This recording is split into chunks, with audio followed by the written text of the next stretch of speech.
Ladies and gentlemen, and ladies, welcome back to the channel. And in the last video, we found a pretty big chip on the hood. We're gonna fix that up today. I brought the paint gauge home with me, so we're gonna paint gauge the 22 and we're gonna paint gauge the 21, see how close they are in mils. I have a feeling they might be pretty close, actually. I think they're closer than I originally thought. But before we get into that, we just hit 410 subscribers. I can't thank you guys enough. I greatly appreciate it. You guys are leaving a whole lot of comments too, which I wanted to let you know I do read all of them, but unfortunately I'm unable to reply to all of them. So thank you for those who do leave comments. Thank you to those who smash that like button. And for all of you subscribers, I greatly appreciate it. We're on our goal to hit 1,000 by the end of the year.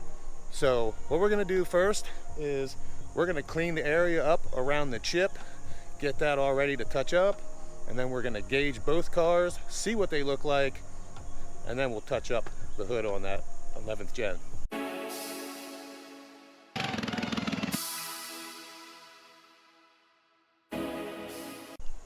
All right, so the first thing we're gonna do is I'm just gonna take this towel, this bottle of water, and I'm just gonna dump a little bit of water on the corner of the towel, clean that little chip area up, dry it off as good as I can, let it sit for a little bit while we go around and gauge the cars, and then by the time we're done with that, should be plenty dry and we can hit it with the touch-up paint.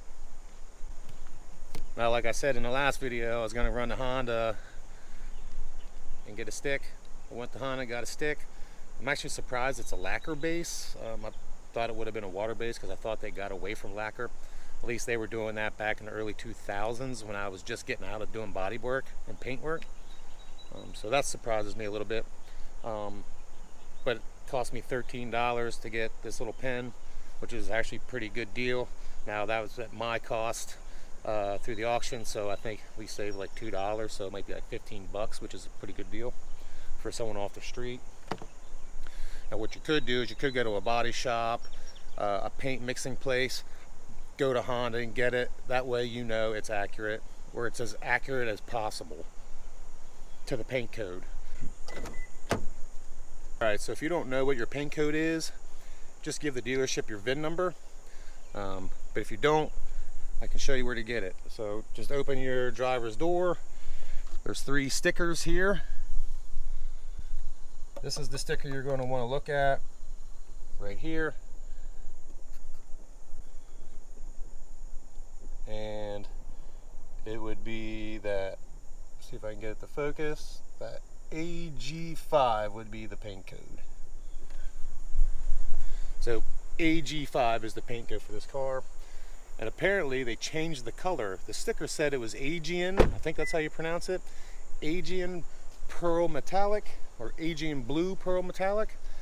And now it's something called Bright Blue Blistering Pearl or something weird. I can't remember exactly what he told me, but and he said, yeah, Honda changes the color mid-manufacturer, changes the name. So whatever, doesn't really matter to me. I love the color, so it works for me either way. So let's get started on cleaning this thing up, and then we'll go around and gauge both cars. So we're just going to wet the corner here. Just like so. I'll just clean the excess dirt out from around it. Flip the towel over.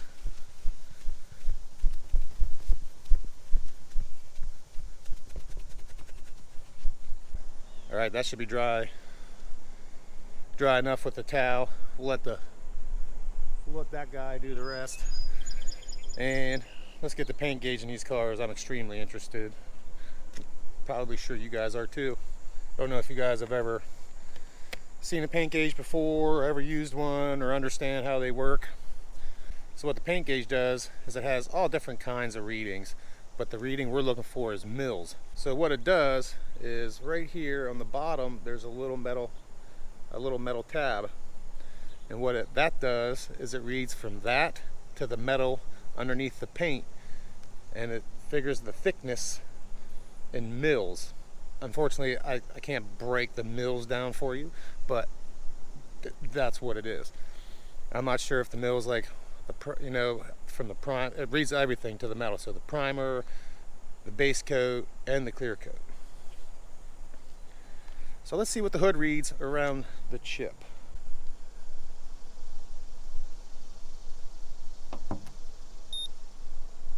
One 1.6.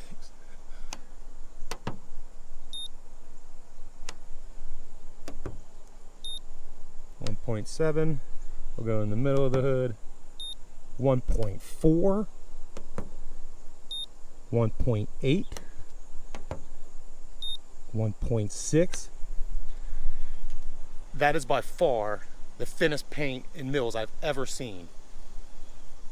Ever. Okay, let's go to the hood on the Type R here real quick. Let's see what this reads. We'll go in the same place on the right above the passenger headlight first. So this is roughly where the chip is on the 11th gen.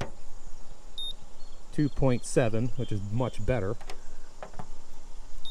2.5. 3.1. That's about normal. That's where it should be. 2.8. 2.9. 2.9. 2.7. 3.9. 3.1. So I was right. The 10th gen paint is much thicker, almost twice as thick as the hood on the 11th gen. Let's go to the roof. Let's try the roof on the 11th gen. Let's see what that reads. 3.9. Okay, that's much better. 4.1. 4.3. 4.2. Now that's where they should be. Roughly any other car, that's where it's at. Okay, let's try the Type R now. On the roof. 5.7. 5.6. 5.5. 5.6. So even on the roof in the 10th gen, it's at least a mil higher. Let's try the door. 5.5. 5.6. Okay, that's good. Center of the doors again. 6.6. Oh, I gotta do that again. It wasn't flat. 4.6. Let's try the quarter panels. 6.1. 8.9. I saw a couple people in the comments on the last video saying how thin the paint was on the 10th gen. They ain't got nothing on the 11th gen. They really skimped on the paint. And apparently it is not just this car, because in the comments of the last video, a lot of people were having that issue. Another thing a lot of people are having an issue of, let me address this real quick with you guys, because some of you don't know, when you want to clean your windshield, you do not have to lift the hood to do it. A lot of people are lifting the hood to lift the wiper up. You don't have to do that. All you have to do is, remove that. What you have to do is pull the wiper up the windshield. Now it will rest there, so you can move it up even further if you want. Now, as you can see, I'm culprit to that too, so I'm going to touch that up as well while I got the pen. It's not going to hurt your windshield. It's not going to hurt the motor or the blades. You'll be fine.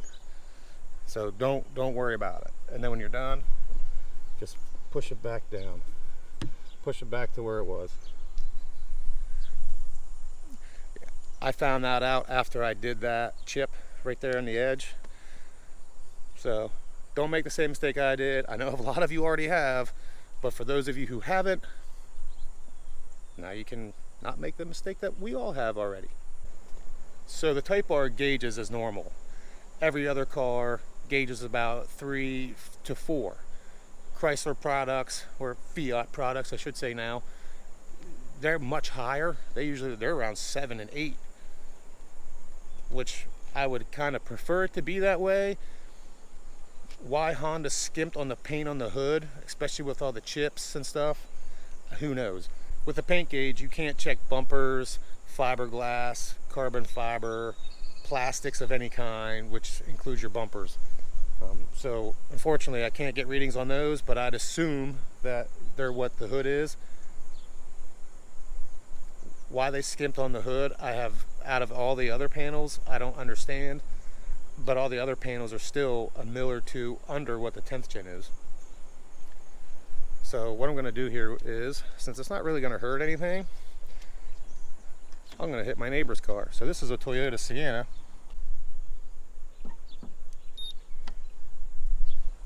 .4. Like I said, that's what most other cars will read at. So I'm going to walk down to my buddy's car. He has a 13 Chevy Impala. I'll paint gauge his car, see what Chevy does with theirs. I know Honda's been skimping on the clear coat for sure, especially on the older Civics, the older Accords, and the older Honda Odysseys. I mean, the clear coat used to flake off them like crazy. So I'm at my buddy's car, 13 Impala.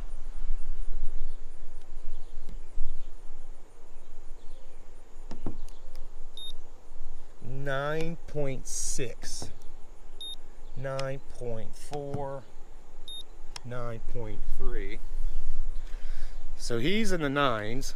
I know 100% he's had this car from new, that it has never been painted. So from the factory, his is all but 10s, between 9 and 10.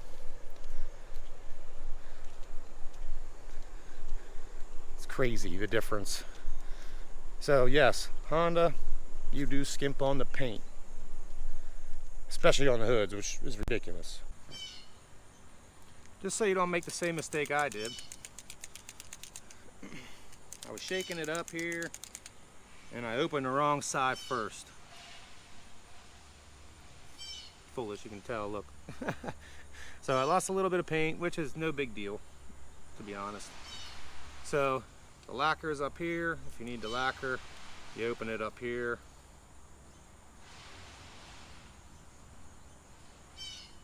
Opens up the lacquer brush, which is the top coat, and then you flip it over, take this off for the paintbrush. So let's get to painting this thing. Luckily, what I lost, I don't need that much, so it should be a-okay. Now I did place the towel here just to hover over. What I am going to do is I'm going to hover over the towel just in case I end up losing any.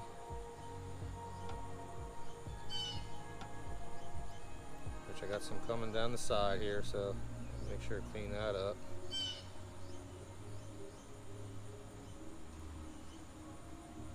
And we're just going to dab it in there ever so lightly. Because it's extremely thin already, we don't want to make it too thick. I'm going to end up repainting the hood anyway, so. Most likely, because I'm pretty sure any little twig hits this thing, it's going to cause a chip. Which is very, very, very unfortunate.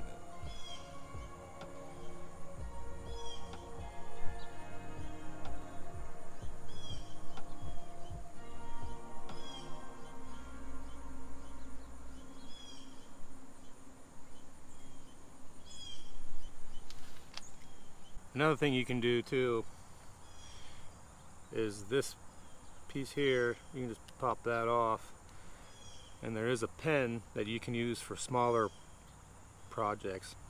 This was a really big project as far as the chip goes, so I needed to use the brush. This wouldn't have worked very well. But if you have smaller chips, in fact, why don't we just do these two right here. Got a couple small ones right here. I'm gonna have to make the shadow so you can see them.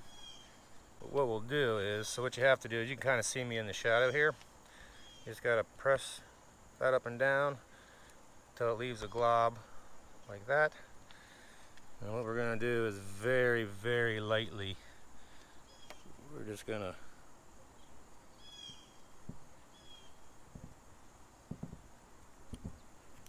dot it ever so lightly,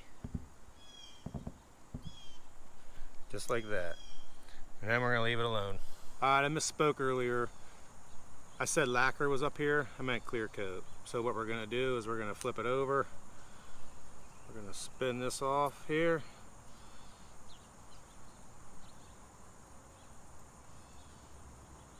Now, it was already mixed together in the pen tip for those little two, but for this spot here and the spot at the back of the hood, the two bigger spots, I had to use the brush. You got to use this.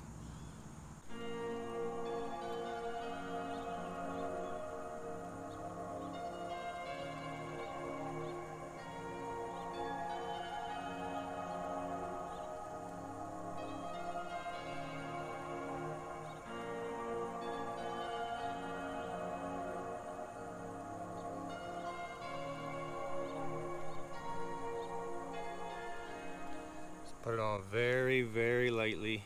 Don't need a lot. That's good enough. Alright folks, it's been 30 minutes. It's time to take a look at my work and see how I did. Pleasantly surprised. Doesn't look too bad.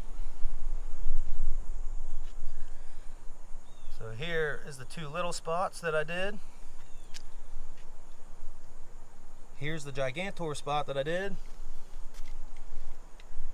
And then back here, right here, is where the wiper hit. I did that one too. Turned out pretty nice. I was actually thinking about maybe wet sanding and buffing it, but I think I'm gonna have to get it painted anyway. So I'm gonna wait to ceramic coat the blue one until the hood gets painted. But I think my next project is ceramic coating the Type R. I don't need anything like that to happen to that car, so I'm going to look into doing that myself. I'm pretty sure I can do it myself. I've done TST protection and I'm pretty sure that's pretty similar. So I'm going to be looking into that. That video is to come. So I hope you enjoyed today's video. I hope you learned something. Don't make the same mistake I did and dump the paint all over your hand, you know, like an idiot. Yep, that's me. Ding. But anyway, I hope you enjoyed the video. We just hit 410 subscribers. I can't thank you guys enough. You guys are killing it. You guys are leaving comments all over the place. And again, I can't reply to all the comments, but I do read them all. So thank you all for commenting. Thank you all for liking the videos. Thank you all to the subscribers and the future subscribers. I can't thank you enough. So I will see you in the next one. It is Miller. I'm out.